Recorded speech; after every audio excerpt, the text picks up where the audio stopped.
చాలా పీస్ఫుల్ గా ఉంది వదిన. మరి ఇక్కడ చూపిస్తావా హేమంత్ నీ పర్ఫార్మెన్స్? ఏం ఉత్సాహం అండి, పనికి మళ్ళీ ఉత్సాహం ఎక్కువ ఉండదు కదా, తెలివి తక్కువ ఉత్సాహం పనికిరాదు కదా. పర్ఫార్మెన్సా? అదే ప్రపోజ్.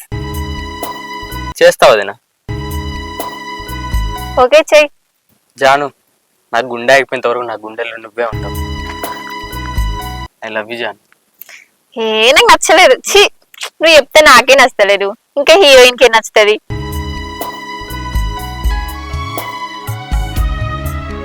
నువ్వు ఇదే వేయలేకపోతున్నావు. సినిమా అంటే హార్ట్ సీన్స్ ఉంటాయి, లవ్ సీన్స్ ఉంటాయి, నవరాసాలు ఉంటాయి, ఇంకా అదేం చేస్తావు? మరి మీతో అంటే కష్టంగా ఉంటది వదిన. ఒక అమ్మాయి నేనే చెప్తున్నా హేమంత్, నీకెందుకు భయం? ఏంటి నువ్వు సినిమాలు చూడడం లేదా? ఎలా చేస్తున్నావు? నువ్వు నాకే వేయలేకపోతున్నావు, ఇంకా అక్కడేం చెప్తావు?